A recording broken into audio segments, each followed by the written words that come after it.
Voilà, la une des journaux, c'est avec Mortala et nous démarrons toujours avec l'Observateur Mortala. L'Observateur qui met à sa une le nouveau médiateur de la République, qui affiche à sa une le nouveau médiateur de la République. Il s'agit de Demba Kandji. L'Observateur décrit les premiers pas d'un homme de l'ombre à la médiature. L'Obs qui mène une enquête également sur l'âpre carrière du commissaire de Wakhinane. Il s'agit de Ahmed Béchir Ndiaye.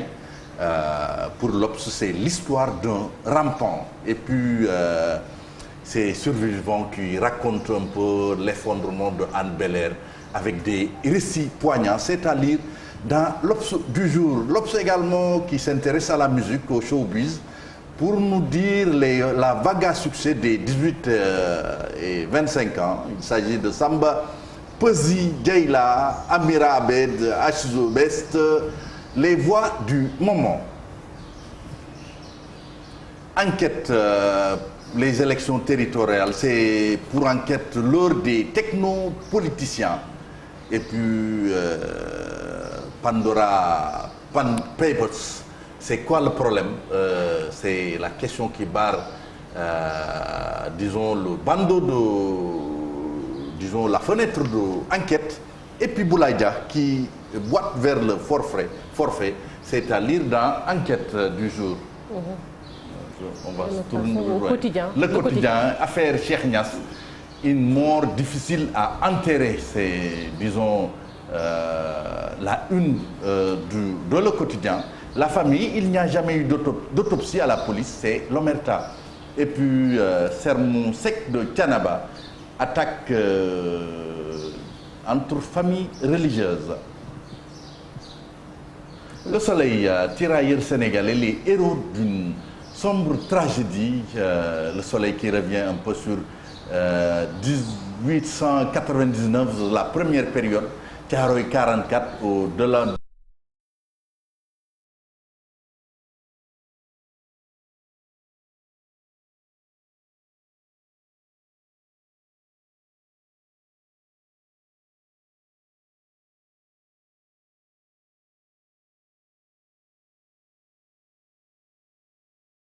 commerçants interpellés et puis décès maternels et au Sénégal. Près de 800 femmes et plus de 3700 bébés sont morts en 2020. Des chiffres affreux, Fatkine. C'est énorme. 800 femmes, plus 3700 bébés sont morts en 2020. Quand même, c'est trop. C'est trop. Le combat n'est pas encore gagné, en tout cas. Un autre journal, Tribune, rapport sur le crime organisé en Afrique, insécurité. Le Sénégal classé à la 34e place. Et puis, médiateur de la République, Demba Kandji, fera-t-il mieux que ABC? C'est la question qu'il faut lire en pied de page de la Tribune. Walf Quotidien sur son bandeau, situation économique difficile. Gakou, Malik Gakou et Abdoul Mbaye savonnent le régime. Et puis on va vers une hausse du prix des hydrocarbures. Ils vont encore nous pomper. C'est l'exclamation qui barre la une de Walf Quotidien. Libération qui revient sur cette mafia spécialisée dans le trafic de migrants encore débusqués à l'aéroport international Blaise Diagne, des passeurs au cœur de l'aéroport. L'agent de police Mandikou Ndiaye, qui touchait 600 000 francs CFA par candidat, cueilli par la compagnie de la gendarmerie des transports aériens. Et voilà, d'autres noms également sont à lire dans le journal. Et puis, effondrement d'un bâtiment à Bel-Air, Abdoulaye Sow promet de situer toutes les responsabilités. Les Échos, deuxième trimestre 2021, la moitié des marchés passés sous forme d'entente directe. Et puis, cette audition sur le fond, Simon et Kilifeu seront face au juge aujourd'hui. Sur le bandeau de Vox Pop, Thierno Alissi, c'est le coordonnateur PASTEF de Mermoz Sacré-Cœur. Yewwi Askan Wi a été mise en place pour contrer l'hégémonie de Benno Bokk Yakaar. Ce sont des propos de Thierno Alissi. Et puis, Y'en a marre également avec son coordonnateur Aliou Sané. qui regrette qu'après les événements de février-mars et la médiation du khalife des Mourides, qu'ils ont le sentiment qu'on nous a lié les mains. C'est un peu... Il dit également que Macky nous plonge de plein pied dans une judiciarisation du débat public. Guy Marius Sagna également, qui a été, une fois de plus, placé sous mandat de dépôt. Source A, investiture des candidats à la majorité aux élections locales. Pour Source A, c'est un couteau à double tranchant. Et puis, elle expulse son fœtus, coupe le cordon ombilical à l'aide d'un couteau et l'enterre à la place. C'était à sa 19e semaine de grossesse. Et puis ce témoignage témoignant également de Serigne Bass Abdou Khadre à Bambey pour présenter ses condoléances à Aïda Mbodj suite au rappel l'adieu de sa maman. Le Témoin lutte contre les inondations dans la banlieue. Des experts de l'eau et l'assainissement montrent la voie. Et puis, monde rural, des paysans qui prédisent de très mauvaises récoltes à la fin. Et la fin, hein, et la fin, F-A-I-M. Sud Quotidien, mobilisation de masse, défense des droits des travailleurs, perte de vitesse face au patronat, syndicats en berne, acteurs en rupture. Et puis les Lions qui entament leur premier galop ce mardi. Les Lions au complet. Record qui revient sur ce regroupement des Lions du Sénégal qui vont affronter la Namibie. Ce sera le 9 à Thiès. Seul Sadio et Boulaye Dia manquent à l'appel. Et puis régularité, but de rêve décisif. Mohamed Salah, on n'arrête plus l'Égyptien, c'est à lire dans Record. Et puis Ronaldo plombe-t-il les Red Devils? C'est déjà... la question est déjà agitée parce qu'il est absent au repli et au pressing. Et puis Mbappé qui dit qu'il avoue qu'en fin juillet, qu'il voulait partir. Mbappé, les vérités de Mbappé sur son mercato. Stade, la danse des binationaux de Cissé, Mendy et Koulibaly, des exemples de réussite.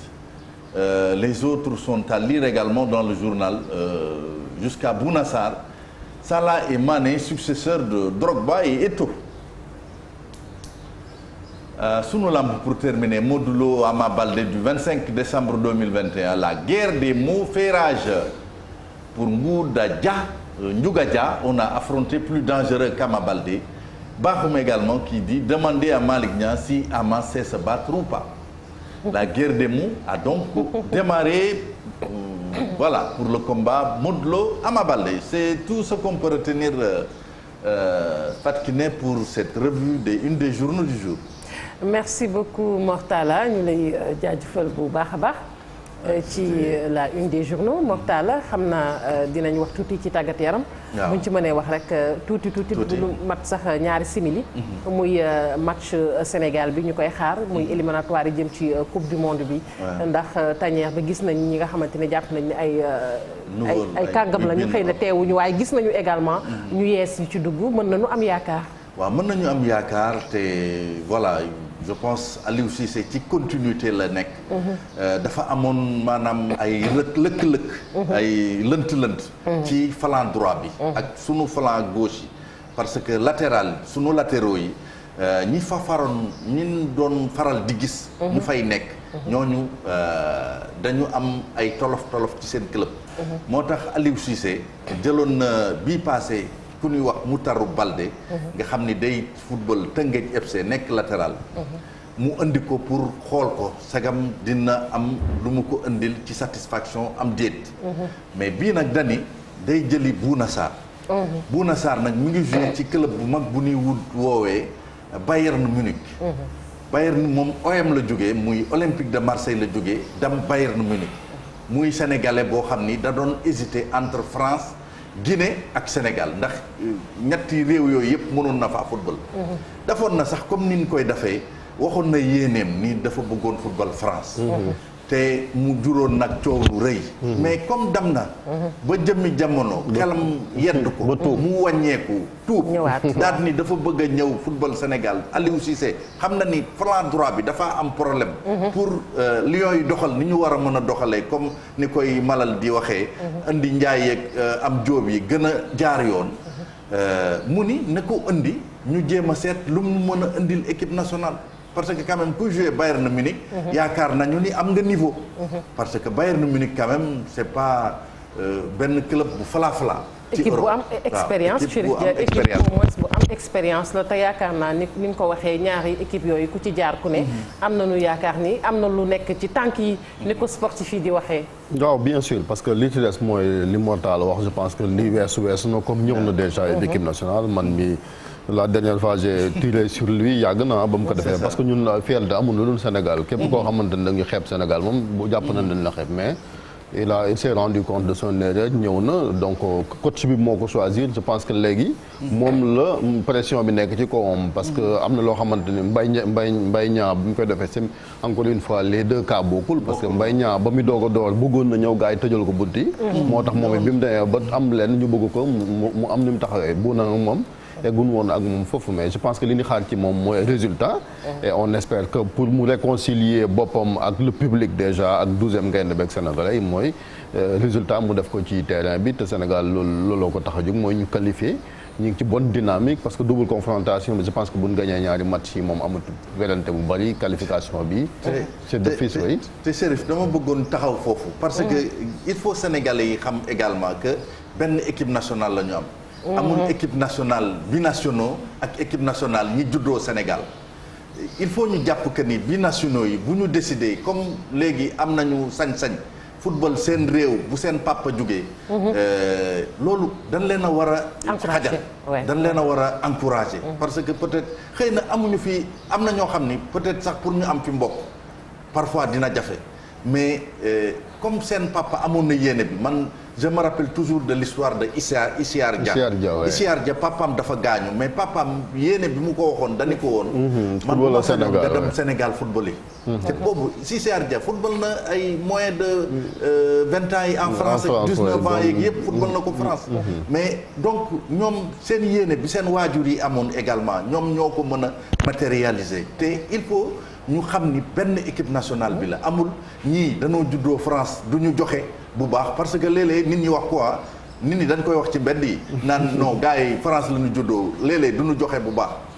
pour man loolu amul benn importance ñii dugg ci terrain bi dañuy ñëw pour dee pour Sénégal ils vont mouiller le maillot ils vont se donner à fond ñu bañ a vraiment di leen soofantal di wax ni amuñu patriotisme ak yooyu je pense nañu jàpp rek nga ni benn équipe nationale moo am ñi juddoo Sénégal ak ñi juddoo France ak ñi juddoo feneen benn lañu nan leen jàppale xam ni voilà suñuy doom lañu ñu am na ñu ngi jël exemple sax ci Ivoirien bi nga xam ni moom mooy meilleur buteur Ligue des Champions te ñu gis ko moom également waaw te mu nekk Ajax mangook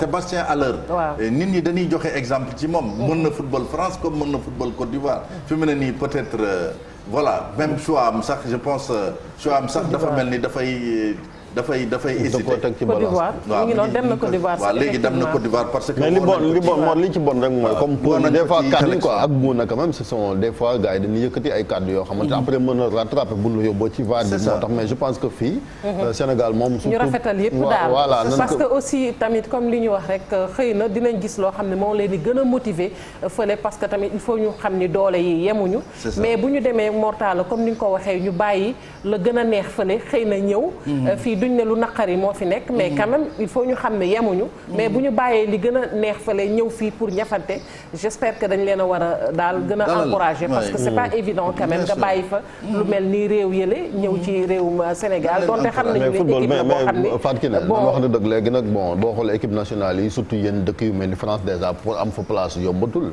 dëgg la xëccoo bi bari na déjà concurrence alors que bu fekkente ni ñëw nga Sénégal avantage mooy boo footballee équipe nationale da ngay jaay sa bopp je pense que équipe nationale ku nekk am nga yéene football fi parce que imaginer moment bi c'est ñi ngi ci trêve la ñëpp a ngi dem ci équipe nationale yow boo football équipe bu na mi tey bu ñëwatoon Sénégal boo saag nul Bayern na dana fa wét trop ca fa mu nekk nga xamante ne mooy seen camp fii daal la ñu mën a jaayee seen bopp daal en terme léegi dafa bokk ci kotu joueur quoi nga toog demoo convoqué woon la équipe nationale donc dafa bokk ci mandarga joueur ak dayo bu muy tiitaroo mu ni man kat jot naa ñëpp te quand même Sénégal il faut ñu nangu ni tamit équipe la boo xamante ni ñoom dañ fiy puiser dañ fiy jël parce que vraiment yàgg nañu defar ay talent di leen génn xëy na amuñu chance ni ñu koy waxee amaguñu chance peut-être gagner yenn raay yi ci Afrique ak wala sax ci monde bi waaye gis nañu Sénégal dayoo bi nga xamante ne am na ko ci wàllu football ay coach yu mag ay club yu mag yàgg nañu fi jël see ay équipe ay autant pour moi ay joueurs di leen yóbbu bitim réew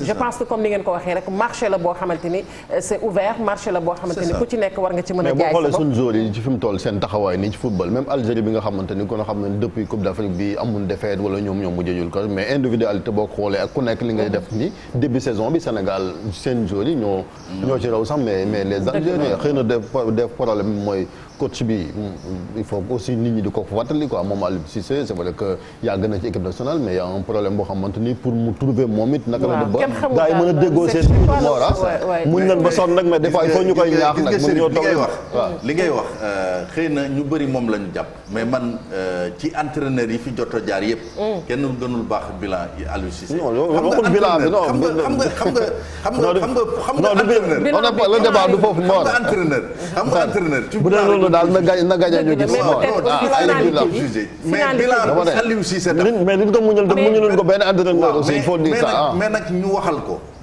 nit nga muñal dem muñaluñ ko fi kenn saaga aussi saagawuñ ko benn mais parce que moo fi gën a yàgg bilan bi mu def bu mu def amul benn entraîneur li ma entraîneur bu ko fi def mais nag gagné gul Coupe d'Afrique. waaw c'est tamit en matière de sport aussi il faut gagner bi la ñuy xool mais gagner boobu aussi toujours am na loo xam ne moom mooy nekk rëkk-rëkk il faut que ñu xool lan moo doxut ñu corriger ko parce que mi ngi bëgg a yàgg am na ay problèmes yu doxul te je pense potentialité bi mi ngi fi ñi ngi koy jéem a seet mais man dama bëgg a wax rek que ni nit ñi parfois bu ñuy juger ils sont dans la passion parce que nit ñi bu ñu xamul woon sunu dirigeants yi man yaakaar naa ni bu ñu xamul woon disons compétence yi Aliou Cissé am duñ ko dénk équipe nationale parce que ñoom aussi dañ leen di juger ci résultat Aliou Cissé mais pour man. mais bi ñu koy jox équipe bi tamit c'était sans expérience taxu ko woon am benn expérience bu ci baa bi fii la jàngee lu ci bëri ci mi ngi ko jàng petit à petit. après boo seetee pour man sax coupe du monde bi ñu def wane na ni. ñun suñu équipe nationale bu ñu bëggee football dëgg dañuy football. bien sûr. je pense amoon nañu ay action yoo xam ni defoon nañ ko ci coupe du monde bi c'est resté quand même. parce que wane nañu waa ji am na projet de jeu au moins moment coupe du monde bi mais li ñu mën a jàpp rek mooy que ni ñun mënuñu jiital nit ba pare aussi nekk ci tànk yi di ko dóor ay yat il faut je pense jox nañ ko mu signer 2 ans parce que signé na 2 ans ba pare il faut mu yeggale li muy def. li ñuy ñaan mooy ñu ñaanal ko mu dem final gagné coupe bi mais nag signé wul pour gagné coupe te moom sax rappelé na ko parce que loolu amul fenn. da ngay dem final dañ lay fixé ni la final la ñu bëgg nga dem mais final li ci mën a aaju bëri na. dem nañu demi-finale ñu éliminé ñu par tir au but. capable de gagner une coupe je pense que équipe bi aussi dañu xool patience rek parce qu'on a toujours eu quand même une équipe capable. mais yow mais ñiy jóge seen dëkk yëpp daan naan on a une équipe capable de gagner la. non waa Mali yi bu ñuy jógee Mali daan naan dañuy gagner. mais am na ci ay équipes yoo xam ne am na ay équipes yoo xamante ni bu ci mel ni équipe Sénégal ku ko xool xam ne équipe bi yàgg na am ay joueurs yoo xamante ni. tey am nañu capacité am nañu individualité. mais individualité voilà tu viens de dire les choses loolu mooy problème bi individualité mais amuñu équipe xam nga. très bien léegi nag la ñuy defar. non attention mais xoolal li xew Paris Saint-Germain. mais Paris Saint-Germain pourtant ñi ngi entraîné chaque jour xam nga ñun sélection sax la ñu am Aliou Cissé peut-être buy am joueur am yi ñu ngi leen di am ci ñetti fan juróomi fan pour mën a tàggatoo ak ñoom. mais xoolal Paris Saint-Germain dañuy entraîné chaque jour mais xoolal problème bi ñu am Messi Mbappé Neymar. c'est pas encore huilé on vantait l'équipe là naan. équipe boobu ku mu jàpp tey nga dee mais c'est comme ça le football. Mor mais Aliou Cissé quand même mënut a def presque 7 ans ci à la tête de l'équipe nationale ñu ne amul équipe quand même. loolu bu ko defee c'est donc moom fautam parce que jox nañ ko tous les moyens pour mu wutal ñu équipe à mon avis. en tout cas nous ne sommes pas là pour le critiquer. Oui, je sais quoi mais nous ne sommes pas là pour le critiquer. mais sànq da nga wax lu am solo. on va le critiquer bien sûr. non on va le critiquer non mais critique bi Mortala doon wax sànq du critique boobu la ñu jublu mais da nga wax sànq loo xam ne moom mooy rëkk-rëkk bi. individualité yi comme moom la ñu am problème bi te problème boo xamante ça ne date pas d'aujourd'hui. Donc je pense que il faut corriger ce problème. pour bu ñu bëggee ñu am équipe boo xamante ne bu ñu nekkee sur le terrain dañuy def li ñu naan un jeu collectif. c'est ça moo gën jeu boo xamante ni parfois xëy na sama xam-xam nag demeewul noonu ci football mais quand même on observe et on remarque. moo tax ma ne la dañu am problème ci sunu flanc yi. moo tax ñu indi Bouna Sarr ñi ngi indi par ndànk-ndànk di jéem a colmater yi nga xam ni dañ fa am faille parce que quand même. léegi la CAN c'est en janvier yooyu yëpp c'est des détails yoo xamante ni il faut dañu am ay failles ñun dañu am ay l'espoir est failles permis mën nañu am yaakaar l'espoir est permis moo tax yaakaar di tas rek xëy na ci jongante yi di ñëw Sénégal dina gën a am ndëgër laay ci côté boobu ñu wax léegi ñu lay jaajëfal Mortal encore une fois de plus li ñu soxal rek mooy sunu gaynde yi am ndam parce que dañu ko yàgg séntu Coupe d'Afrique bi dañu ko yàgg séntu capable nañu gën a sori sax ci Coupe du monde bi pourquoi pas am nañu des joueurs sur le plan technique tactique bon ils sont prêts je pense que ñu gunge leen rek ak ñaanal leen aussi dina tax ñu dem fu sori léegi dañuy jàll ci miroir régional Magog balaa ñu jàll miroir régional Mortala maa ngi bëgg a def yëf yi ñu sant animé ay ja ñu jàll ci proverbe aller doucement n'empêche pas d'arriver je pense c'est une ode à la patience. Ça invite les gens à faire preuve de patience. Concernant l'équipe nationale on a été patient Chérif qui nous sort encore l'équipe nationale. Ouais, mais bon mën nañu koo tëgg ci équipe nationale bi. Il faut être patient Rome ne s'est pas fait en un jour il faut du temps pour tout. Parce que les autres équipes man je pense que failles yi ñu am yëpp nañ ko liggéey ñun dañu am problème mental également mental de compétiteur. Il faut loolu aussi ñu dugal ko suñu bopp. boo seetee de plus en plus ci basket beeg ci yeneen dañuy dem ba sori mais dañuy am problème pour mentalement. mais loolu coach bi moo koy laaj quoi maanaam yow yaay def sa expression besoin ne lii ak lii laa bëgg. bu fekkee ne da nga soxla psychologue wala koo xamante ni. je pense que yëpp il faut ñu intégrer. voilà ñu ngi fi joxe kaw Bruno Metsu ni mu doon gérer gars yi malgré France yeeg yu ni mel moom amoon na discours boo xamante ni gars yi dinañ mën a. c'est ça bu duggee ci terrain bi def résultat waaw c'est ça. jéem a seet fu ñu am faay yëpp nañ ko liggéey. nañ ko liggéey waaw bu ñu bëggee ko fu ñu am faay yëpp nañ ko liggéey mais bon. proverbe bi Mortala je pense que li muy wax moom taxu ko jafe lool. waaw ndànk du tee nga yegg fa nga jëm. waaw ndànk mooy jàpp golo ci ñaay. mooy jàpp golo ci ñaay. mën nañ ko sax dugal ci cadre sunu mbokk chauffeur si dawal waaw liñ naan daw ndànk teewul nga yegg fa nga jëm. ak daw ndànk dal ndànk di nga dégg sax ñu koy wax. c'est vrai donc je pense que li mu wundu bari na muy proverbe africain bi ñu leen indil. tey jile Mortal la ñu dellu di la jaajëfal bu baax a baax ni ma ko waxee woon léegi rek dañuy jàll ci miroir régional.